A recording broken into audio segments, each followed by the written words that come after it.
La controverse de Sion de Douglas Reed chapitre 29. L'ambition de M. Howes. Tandis que dans cette entreprise toujours secrète, M. Balfour et ses associés s'avançaient vers le pouvoir en Angleterre pendant la Première Guerre mondiale, un groupe semblable d'hommes prenait secrètement forme dans la République américaine.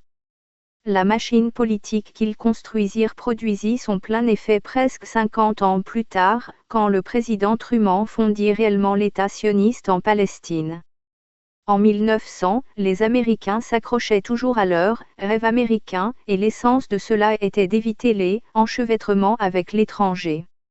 En fait, l'attaque contre l'Espagne à Cuba en 1898 les avait déjà séparés de cet ancrage sécurisé, et les origines mystérieuses de cette petite guerre sont donc d'un intérêt continu.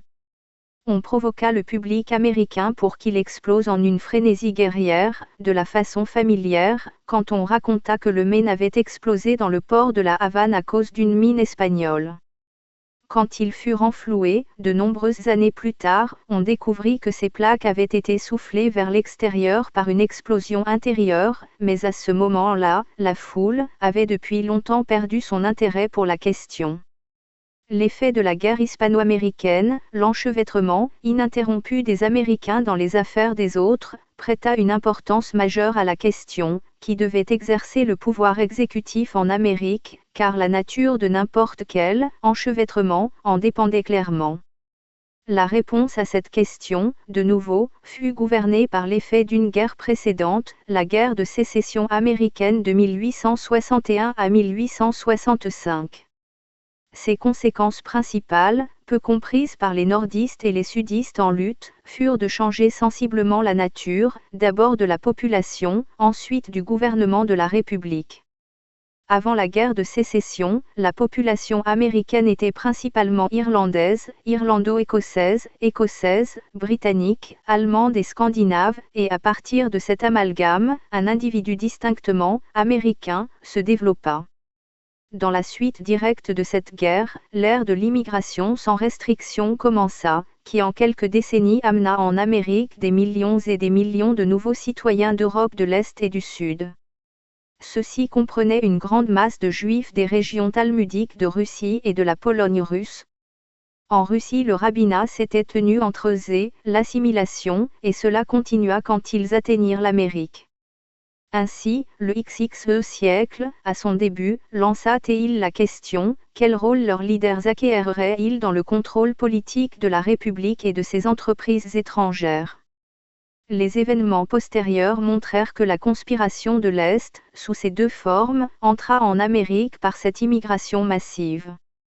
Le processus d'acquisition d'une mesure sans cesse croissante de pouvoir politique démarra dans les coulisses, vers 1900, et devait devenir le sujet principal de la vie nationale américaine durant les 50 années suivantes.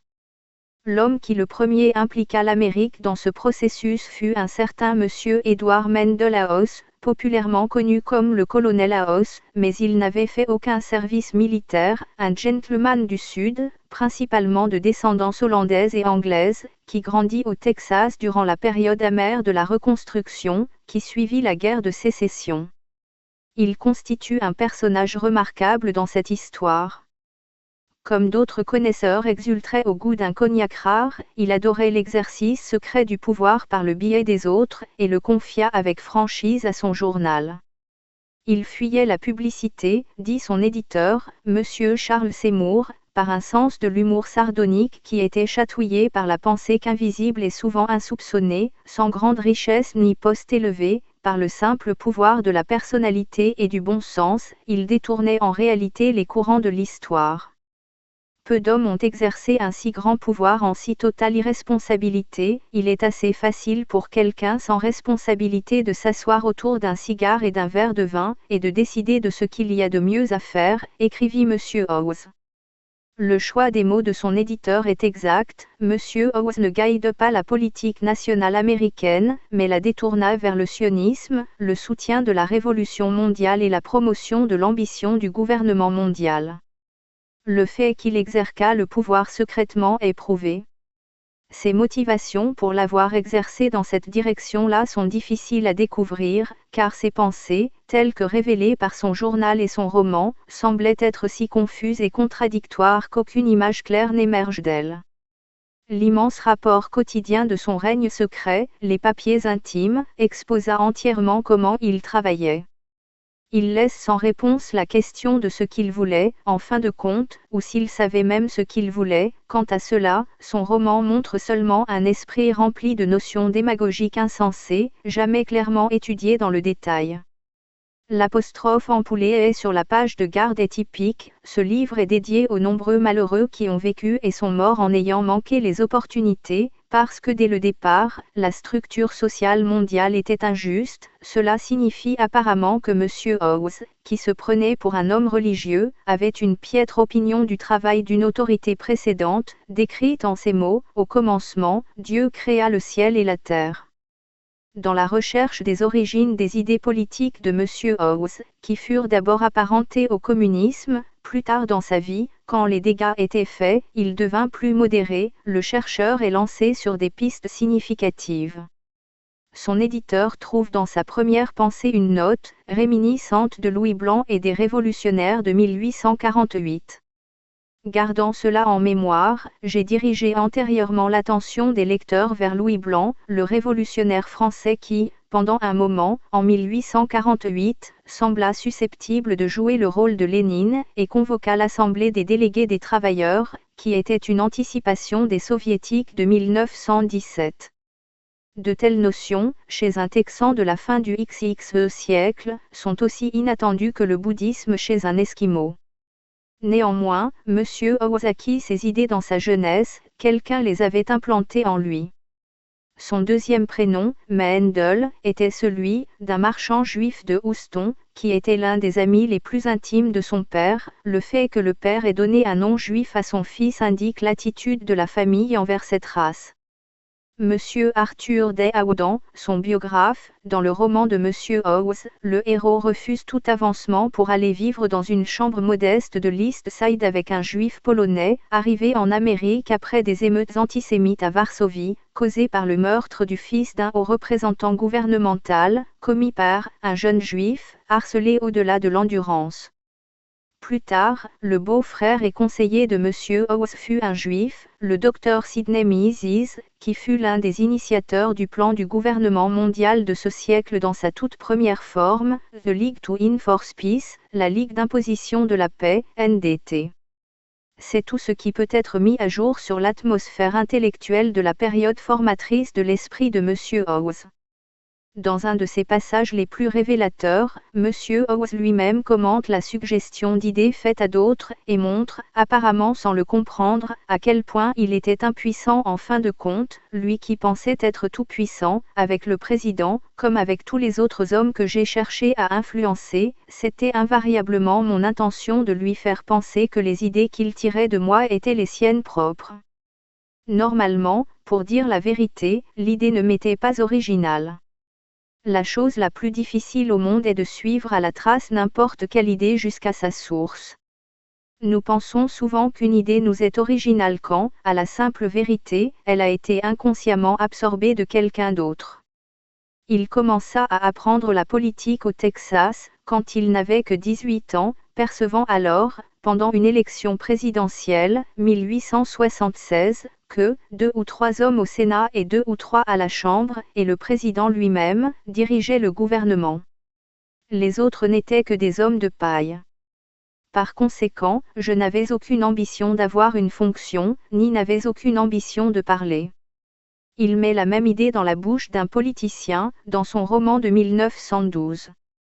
À Washington, j'ai constaté que le gouvernement était dirigé par quelques hommes, qu'à l'extérieur de ce petit cercle, personne n'avait beaucoup d'importance.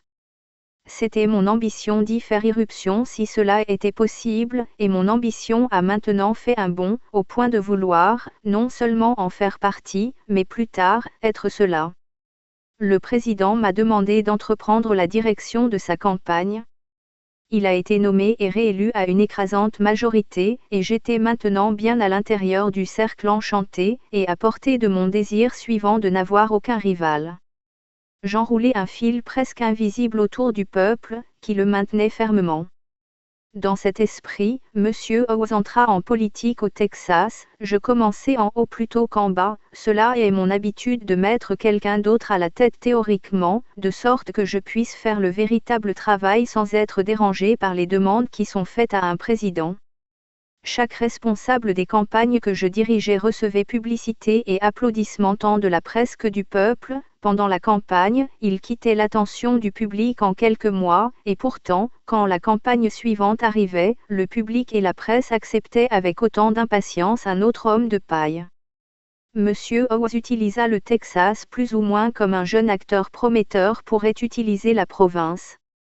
Il réussit si bien comme organisateur de parti qu'au changement de siècle, il était le vrai dirigeant de l'État, et était assis quotidiennement dans le bureau de son gouverneur, nommé par M. Howes et oublié depuis longtemps, au Capitole, où il choisissait des sénateurs d'État et des membres du Congrès, et traitait les requêtes des nombreux officiels qui assiègent habituellement un gouverneur d'État. La tournée provinciale accomplie, il se prépara à conquérir la capitale. En 1900, il était lassé du poste que j'occupais au Texas, et était prêt à participer aux affaires nationales.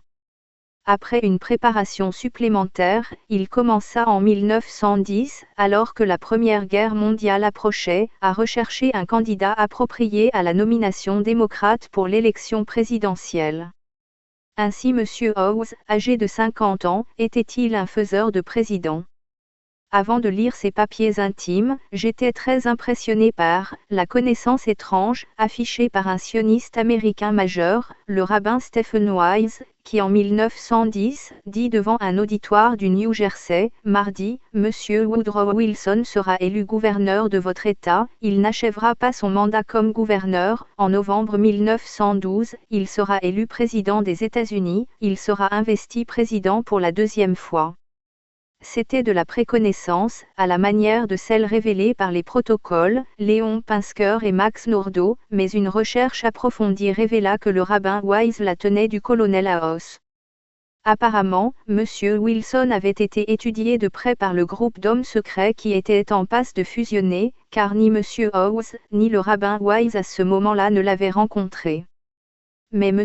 Howes devint convaincu qu'il avait trouvé son homme, bien qu'il ne l'eût jamais rencontré.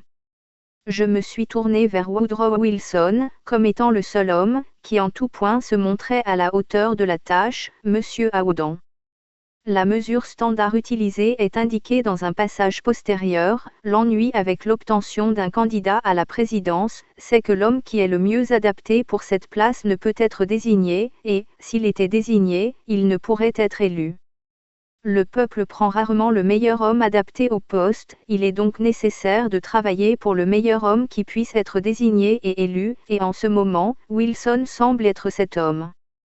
Cette description, de nouveau, est qualifiée par l'allusion, dans le roman de M. Howes, aux méthodes utilisées par un groupe puissant pour élire sa créature à la présidence. L'idée sioniste s'associa à l'idée révolutionnaire, parmi le groupe d'hommes qui étaient en train de secrètement choisir M. Woodrow Wilson pour la présidence, en la personne de ce rabbin Stephen Wise, né à Budapest, comme Herzl Nordau. Il était l'organisateur sioniste en chef en Amérique, et en tant que tel, représentait encore une sorte de curiosité parmi les Juifs d'Amérique, qui à cette époque rejetaient le sionisme et se méfiaient des Juifs de l'Est.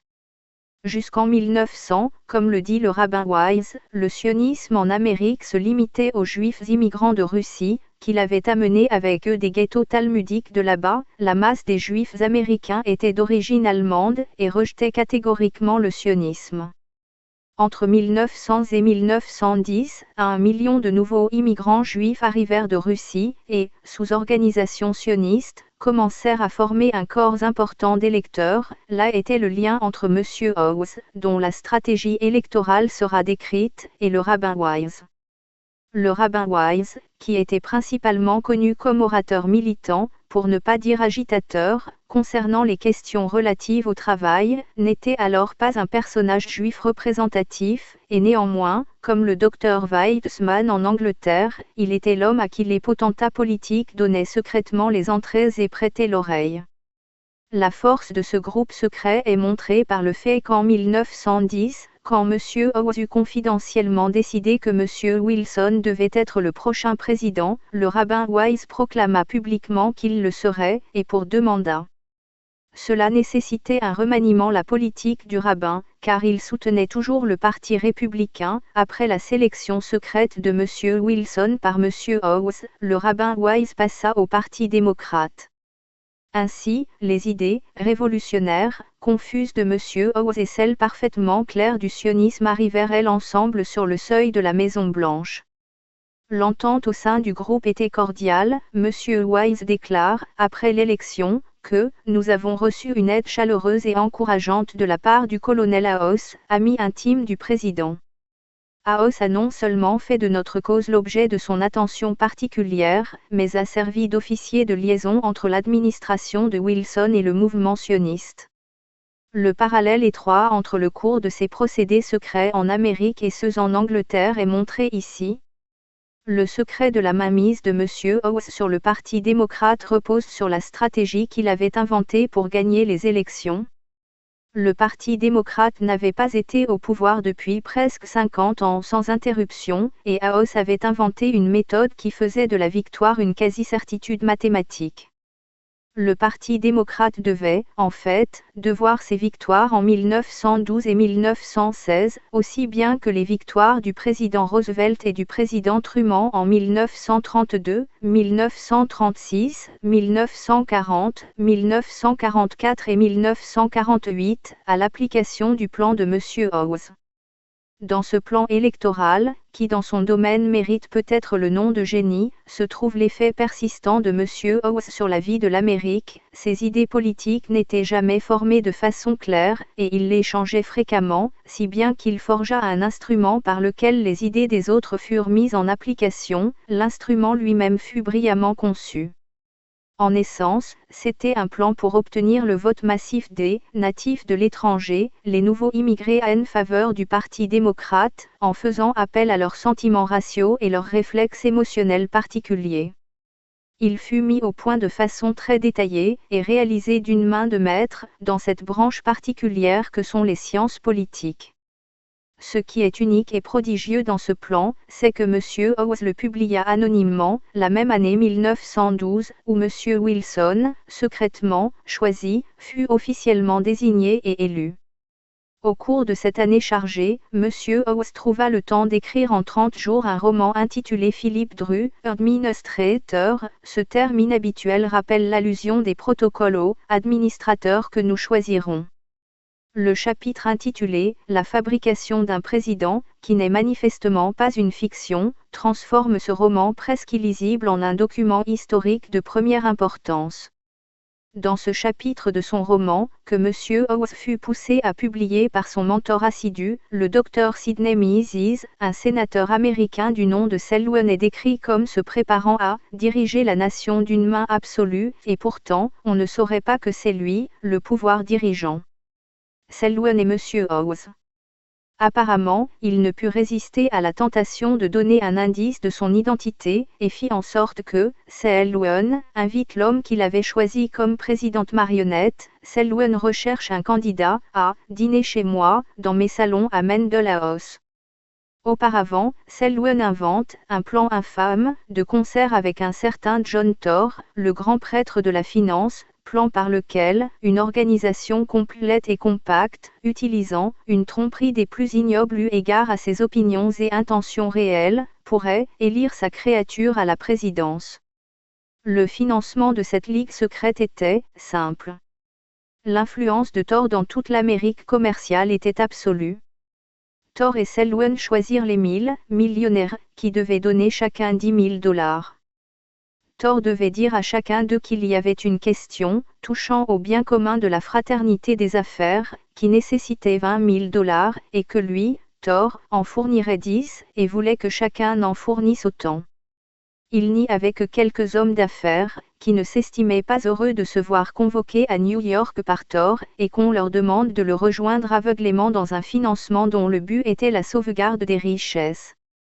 L'argent de ce grand fonds de corruption est placé par tort dans différentes banques, versé sur demande, par CL-Luen, sur les comptes d'autres banques, et depuis ces dernières, transféré à la banque personnelle du gendre de CL-Luen. Le résultat fut que le public n'aurait aucune chance d'être au courant du fonds, ni de la manière dont il était dépensé. Sur cette base de financement, Selwyn choisit sa créature, un certain Racklund, M. Wilson, qui, en dînant avec Selwyn à Mendelhaus, s'entend dire que sa responsabilité en tant que président sera diffuse. Bien qu'un président possède le droit constitutionnel d'agir seul, il n'a aucun droit moral d'agir en contradiction des principes et traditions de son parti, ou des conseils des leaders du parti, car le pays accepte le candidat, le parti et les conseillers du parti comme un tout, et non séparément. Ce passage ressemble fortement aux allusions des protocoles à la responsabilité des présidents et à l'autorité suprême de leurs conseillers. Racklund acquiesce humblement à cela. Après l'élection, enivré par le pouvoir et l'adulation des flagorneurs, à une ou deux reprises, Racklund s'affirme et agit sur des questions importantes sans s'être d'abord entretenu avec Selwyn. Mais, après avoir été violemment attaqué dans les journaux de Selwyn, il ne fit aucune nouvelle tentative d'indépendance. Il se sentait tout à fait impuissant entre les mains de cet homme fort, et en effet, il l'était. Ce passage du roman de M. Howes de 1912, écrit avant l'investiture de M. Wilson, pourrait être comparé à un passage des papiers intimes de M. Howes, de 1926, rapportant sa véritable relation avec le candidat pendant la campagne électorale. Ce passage affirme que M. Howes rédigea les discours du candidat à la présidentielle, et le chargea de ne tenir compte d'aucun autre conseil, sur quoi M. Wilson admit des imprudencers, et promit de ne pas agir en indépendant à l'avenir. Dans le roman, on voit Selwyn en train de raconter à tort la tentative de Racklund d'échapper à la Suggeton, quand il raconta les efforts de Racklund pour se libérer, et la manière dont il l'avait ramené, se tordant sous son échec. Ils rirent joyeusement. Ce chapitre est intitulé « Les conspirateurs Jubelants ». Un autre chapitre montre comment l'élection de la créature fut accomplie. Le plan qui est décrit transforme pratiquement la campagne électorale en une science exacte, et gouverne toujours la campagne électorale en Amérique. Il est basé sur le calcul fondamental de M. Howes selon lequel environ 80% des électeurs voteraient, quelles que soient les circonstances, pour un des deux partis rivaux dans des proportions à peu près égales, et cette dépense d'argent et d'effort doit donc se concentrer sur les 20% fluctuants. Puis, il analyse ces 20% en détail, jusqu'à ce que le petit résidu soit isolé, sur lequel l'effort extrême doit être appliqué. Chaque once ou centime de dépenses inutiles est éliminé, et une masse d'énergie est libérée, qui doit être dirigée contre le petit corps d'électeurs qui peut faire pencher le résultat.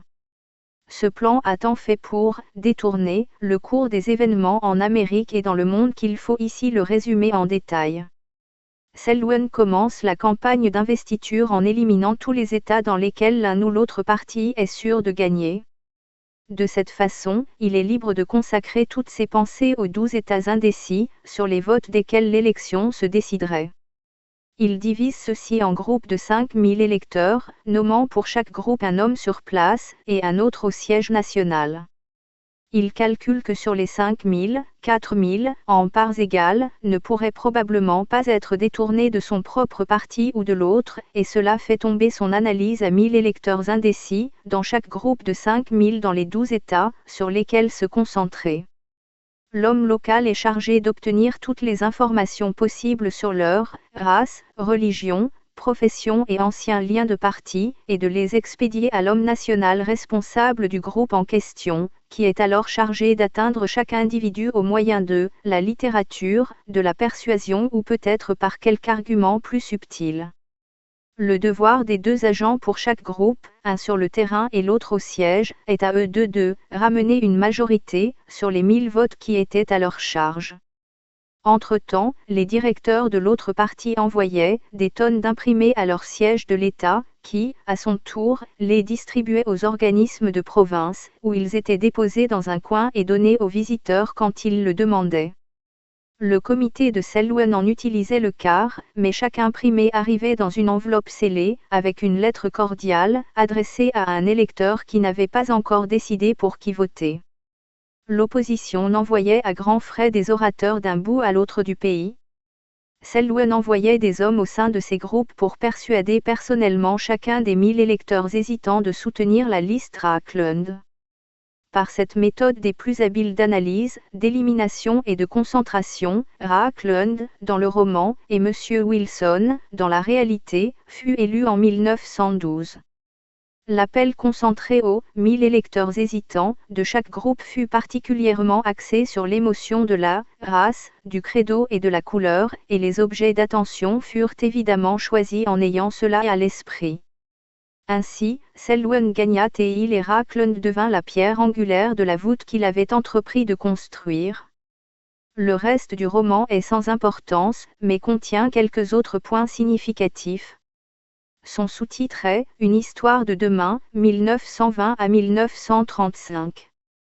Le héros, Philippe Dru, est un jeune sorti de West Point et influencé par Karl Marx, qui est élu leader d'un mouvement de masse par acclamation lors d'un rassemblement d'indignation après que la conspiration de Selwyn et Thor fut devenue connue. La façon dont cela est révélé est également intéressante. Thor fait poser un microphone dans sa pièce, chose peu connue en 1912, mais aujourd'hui presque aussi familière en politique que le Statemanes Yearbook, 17. Ouvrage qui paraît depuis le milieu du XIXe siècle environ, utilisé dans les milieux politiques et diplomatiques anglo-saxons de l'époque. On y trouve pour chaque pays, les événements historiques marquants, le type de constitution et de gouvernement, les institutions sociales y compris l'organisation judiciaire et les religions, NDT, et, oubliant de le débrancher, sa jubilante conversation avec Selwyn après l'élection de Racklund est découverte par sa secrétaire, qui la donne à la presse, un épisode des plus invraisemblables et que la presse la publie. Alors, Dru rassemble une armée, apparemment par magie, de fusils et d'artillerie, défait les forces du gouvernement en une seule bataille, marche sur Washington et se proclame administrateur de la République. Sa première action majeure, et celle du président Wilson, est d'introduire un impôt progressif sur le revenu, n'exemptant aucun revenu quel qu'il soit. Le manifeste communiste de Karl Marx exigeait un lourd impôt sur le revenu, progressif ou graduel, les protocoles, un impôt progressif sur la propriété. Dru attaque ensuite le Mexique et les républiques de l'Amérique centrale, les vainquant aussi lors d'une seule bataille et les unissant ensuite sous le drapeau américain, qui dans le chapitre suivant devient également l'emblème incontesté de l'autorité sur le Canada et les Anglais, les Français et d'autres possessions des Antilles. Selwyn et Philippe Dru sont manifestement tous deux M. Howes. Selwyn est l'organisateur de partis superbement efficaces et le secret détenteur du pouvoir. Dru est le rêveur utopique, les protocoles, embrouillé qui ne sait pas quoi faire du pouvoir quand il l'obtient. Inévitablement, à la fin, M. Howes ne savait pas quoi faire avec deux personnages qui étaient en vérité un seul homme, et fut contraint de les fusionner, pour ainsi dire, en faisant de Selwyn, à l'origine le scélérat de l'histoire, le confident et compagnon intime de Dru. Après cela, il semble également clair qu'il ne savait pas quoi faire avec Dru, hormis le faire poursuivre par des ours. Il le mit donc sur un bateau se dirigeant vers une destination inconnue, avec Gloria, une fille en mal d'amour qui pendant 50 chapitres doit écouter les plans incohérents de Dru pour refaire le monde, et conclut « Heureuse Gloria. Heureux Philippe. Où partait-il? Reviendrait-il » C'étaient les questions que tous se posèrent, mais auxquelles personne ne put donner de réponse. En fait, rares sont ceux qui ont pu réussir à terminer ce roman, et personne ne se serait soucié de savoir où allaient Philippe et Gloria, à une exception près. Il y avait au monde un être solitaire pour qui l'histoire dut comporter une signification aussi terrible et vraie que le portrait de Dorian Gray pour Dorian, M. Woodrow Wilson. À cet égard, Philippe Dru, Administrator est un ouvrage unique. Deux questions hantent le chercheur. M. Wilson le lit-il? qui souffla à M. Howes, ou à son souffleur, de publier cette illustration exacte de ce qui se passait, au moment même où la créature était désignée et élue. Considéré sous cette lumière, le livre devient un ouvrage de moquerie sadique, et le lecteur prend conscience que le groupe d'hommes qui entourait M. Howes devait être aussi malveillant que ceux qui sont décrits dans le chapitre « Les conspirateurs Jubelants ». Peut-on envisager que M. Wilson ne l'ait pas lu? Parmi ses ennemis et ses amis, au cours d'une campagne électorale, quelqu'un a dû le mettre dans ses mains. Le chercheur en histoire doit nécessairement demander si la lecture de ce livre, à cette période-là ou par la suite, put causer l'état mental et physique dans lequel il tomba peu après. On peut en donner quelques descriptions contemporaines en guise d'illustration, bien qu'elles anticipent un peu la chronologie du récit.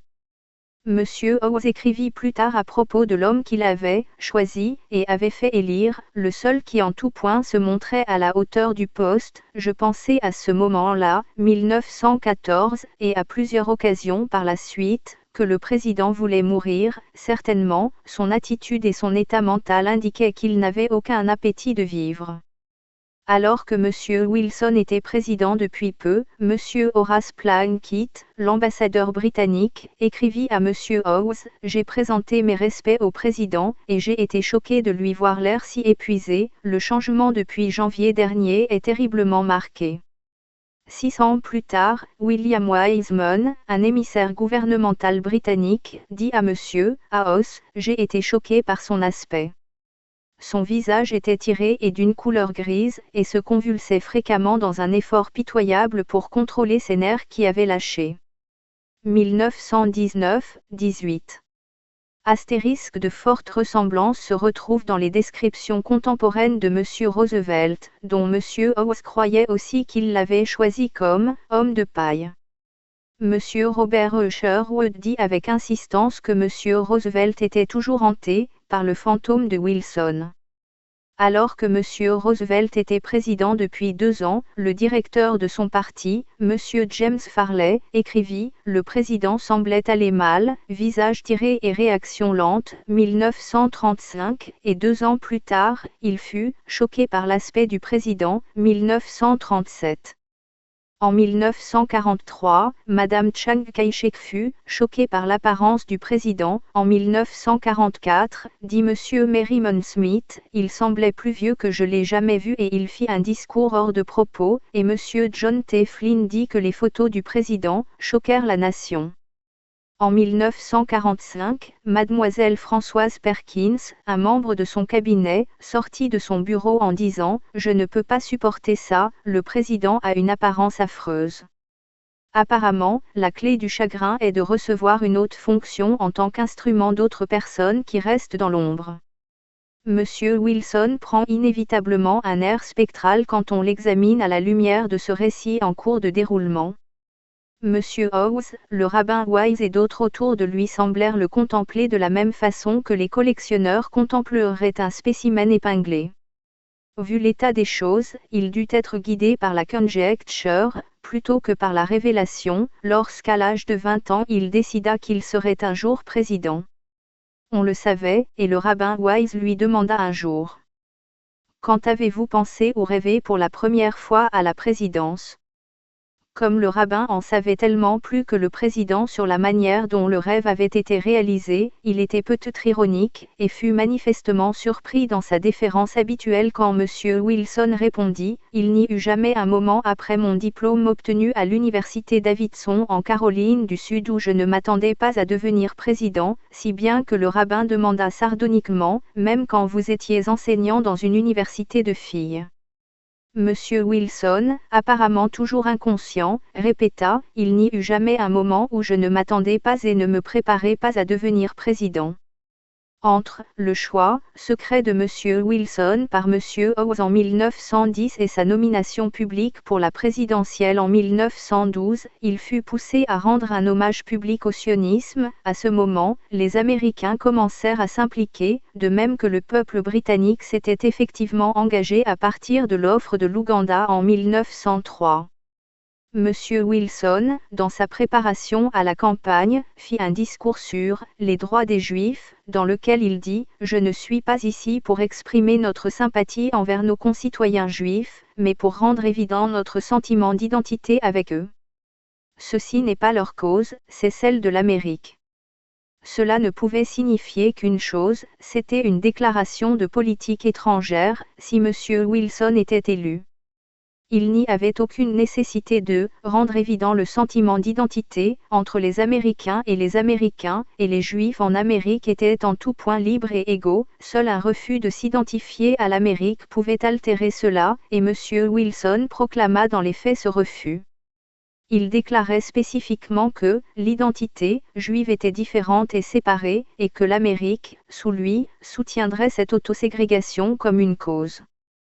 Pour les initiés, c'était un engagement envers le sionisme. C'était aussi une allusion et une menace indirecte à la Russie, car l'implication des mots de M. Wilson était qu'il reconnaissait les Juifs en Russie, qui étaient alors les seuls sionistes organisés, en tant que représentants de tous les Juifs. Ainsi, il reprit le rôle de Balfour dans la production américaine de ce drame. À cette époque, toute la propagande sioniste était dirigée contre la Russie. Environ 30 ans avaient passé depuis l'assassinat du tsar Alexandre II, qui s'était attiré l'hostilité des révolutionnaires par sa tentative de présenter une constitution parlementaire. Le docteur K. Stein fit remarquer que la participation juive à l'assassinat était naturelle. Son successeur, Alexandre III, fut forcé de se consacrer au combat contre la Révolution. À l'époque de M. Wilson, le tsar Nicolas II reprenait la tentative d'Alexandre le Libérateur de pacifier et d'unifier son pays en accordant le droit de vote au peuple, et rencontrait une fois encore une opposition acharnée de la part des sionistes talmudiques. Puis, au moment même où M. Wilson fit son attaque implicite envers l'intolérance russe, l'assassinat fut à nouveau utilisé en Russie afin de détruire l'œuvre de Nicolas II. Pendant la Révolution de 1906, il avait publié un décret impérial faisant de la Russie une monarchie constitutionnelle, et en 1907, il introduisit le suffrage universel. Les révolutionnaires craignaient cette mesure de libération plus qu'ils ne craignaient n'importe quel cosaque, et utilisèrent l'Assemblée populaire, quand elle se réunit pour la première fois, pour déclencher un tumulte déchaîné, si bien qu'on dut la dissoudre. Le tsar choisit alors pour Premier ministre un diplomate éclairé, le comte Stolypine, qui par décret ordonna une réforme agraire suivie par de nouvelles élections. Le résultat fut qu'au second Parlement, il reçut une grande ovation, et les révolutionnaires furent mis en déroute. Environ 3 millions de paysans sans terre devinrent propriétaires de leurs terres. L'avenir de la Russie à ce moment-là semblait plus brillant que jamais auparavant. Stolypine était un héros national et écrivait « Notre but principal est de fortifier la population agricole. Toute la force du pays repose dessus. Donnez à ce pays 10 ans de tranquillité intérieure, et vous ne reconnaîtrez pas la Russie. » L'avenir de la Russie à ce moment-là semblait plus brillant que jamais auparavant. Stolypine était un héros national et écrivait « Notre but principal est de fortifier la population agricole. Toute la force du pays repose dessus. Donnez à ce pays 10 ans de tranquillité intérieure, et vous ne reconnaîtrez pas la Russie. » Ces 10 années tranquilles auraient changé le cours de l'histoire pour le mieux. Au lieu de cela, la conspiration intervint et provoqua les 10 jours qui bouleversèrent le monde. En 1911, le comte Stolypine se rendit à Kiev, où le tsar devait inaugurer un monument au libérateur assassiné, Alexandre II, et il fut abattu lors d'une représentation de gala au théâtre, par un révolutionnaire juif, Bagrov, en 1917 à un commissaire juif, découvrant qu'une jeune fille, parmi certains fugitifs, était la fille du comte Stolypine, se hâta de l'abattre. C'est arrivé en septembre 1911. En décembre 1911, M. Wilson, le candidat, faisait son discours exprimant un sentiment d'identité avec la cause juive. En novembre 1911, M. Wilson avait pour la première fois rencontré l'homme, M. Howes, qu'il avait choisi en 1910, et qui avait alors déjà aligné tous mes amis politiques et partisans sur le soutien de M. Wilson. M. Howes annonça à son beau-frère, « Jamais auparavant n'ai-je trouvé à la fois l'homme et l'opportunité. » Avant l'élection, M. Howes dressa une liste de membres du Conseil des ministres, voire Philippe Dru, en concertation avec un certain M. Bernard Baruch, qui entre maintenant dans ce récit. Il se pourrait bien qu'il soit le plus important de tous les personnages qui y apparaîtront au cours des 50 années suivantes, car il devait se faire connaître comme conseiller de plusieurs présidents, et dans les années 1950, il conseillait toujours le président Eisenhower et M. Winston Churchill. En 1912, il n'était publiquement connu qu'en tant que financier qui avait hautement réussi. Son biographe déclare qu'il contribua pour $50 000 à la campagne de M. Wilson. Puis, pendant la campagne électorale, on fit sentir le mort à M. Wilson. Après des imprudences initiales, il promit à M. Howes, tel que cité plus tôt, et comparé à Philippe Dru, de ne pas agir en indépendant à l'avenir. Immédiatement après l'élection, il reçut le rabbin Stephen Wise, pour une longue session, au cours de laquelle ils discutèrent des affaires russes, en se référant spécialement au traitement des Juifs, M. Wise. Au même moment, M. Howes déjeunait avec un certain M. Louis D. Brandeis, juriste éminent et juif, et rapporta que « son esprit et le mien sont en accord concernant la plupart des questions qui se posent maintenant à nous ». Ainsi, 3 des 4 hommes dans l'entourage de M. Wilson étaient des Juifs et tous les 3, à une étape ou une autre, jouèrent des rôles majeurs en promouvant la reségrégation des Juifs par le biais du sionisme et de son ambition palestinienne. À ce moment-là, M. Brandeis et le rabbin Wise étaient les sionistes principaux en Amérique et M. Brandeis, alors qu'il fait son entrée dans l'histoire, mérite un paragraphe.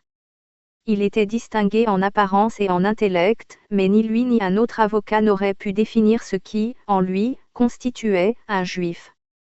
Il ne pratiquait pas la religion judaïste, que ce soit dans sa version orthodoxe ou réformée, et écrivit une fois, « Durant la plus grande partie de ma vie, mon contact avec les Juifs et le judaïsme fut léger, et je pensais peu à leurs problèmes. » Sa conversion était du genre irrationnel et romantique, rappelant M. Balfour. Un jour, en 1897, il lut au petit déjeuner un compte-rendu du discours du Dr Herzl au premier congrès sioniste, et dit à sa femme, « Voilà une cause à laquelle je pourrais donner ma vie. » Ainsi, le juif américain totalement assimilé fut-il transformé en un clin d'œil. Il afficha l'ardeur du converti dans ses attaques ultérieures contre l'assimilation. L'assimilation ne peut être évitée à moins que, dans la patrie, un centre soit rétabli, à partir duquel l'esprit juif puisse rayonner. Les sionistes de la Russie ne firent jamais confiance à ce produit de l'assimilation qui voulait maintenant se désassimiler. Ils détestaient ses discours fréquents sur l'américanisme. Il disait, « Mon approche du sionisme se fit par l'américanisme, et pour les talmudistes cela revenait à dire que le sionisme pouvait être approché par le russianisme, qu'il était résolu à détruire. » En fait, il était illogique de préconiser la forme la plus féroce de ségrégation raciale tout en prétendant admirer l'assimilationnisme américain, et M. Brandeis, avec toutes ses compétences d'avocat, semble ne jamais avoir vraiment compris la nature du sionisme. Il devint le Herzl des sionistes américains, le rabbin Stephen Wise était leur Weizmann, et fut brutalement abandonné après avoir rempli son rôle. Cependant, au moment décisif, en 1917, il joua un rôle décisif.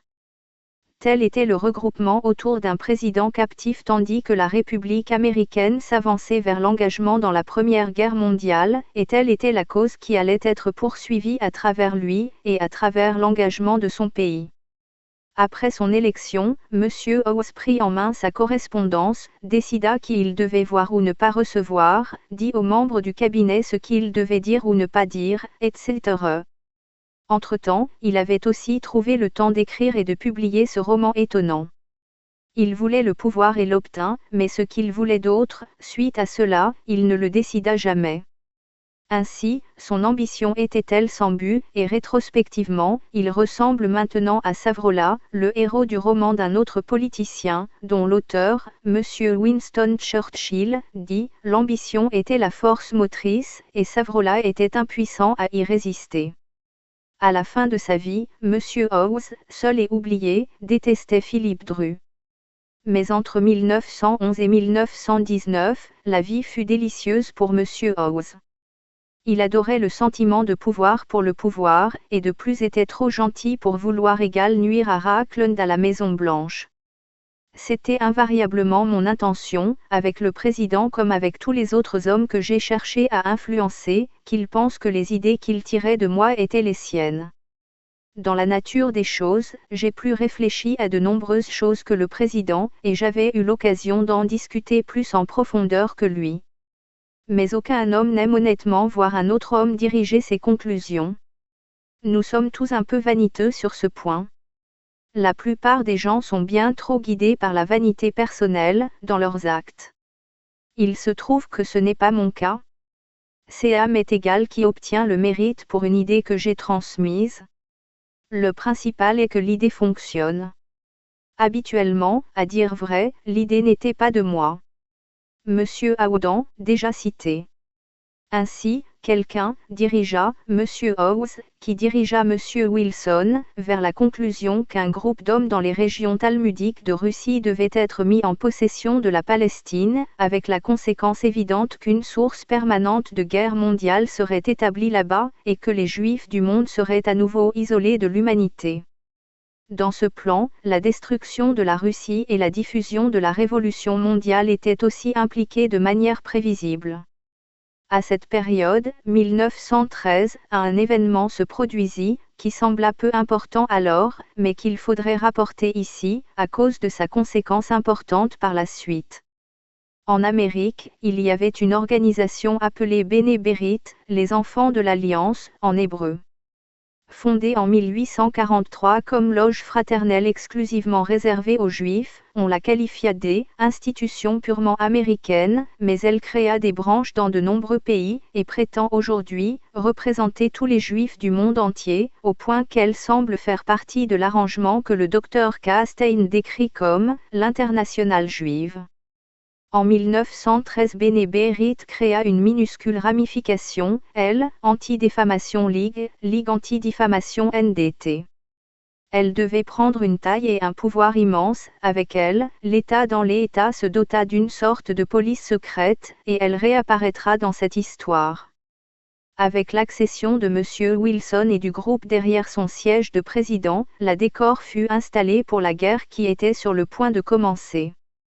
La fonction de l'Amérique, dans sa promotion du grand dessein supranational par le biais de cette guerre, devait être celle d'auxiliaire.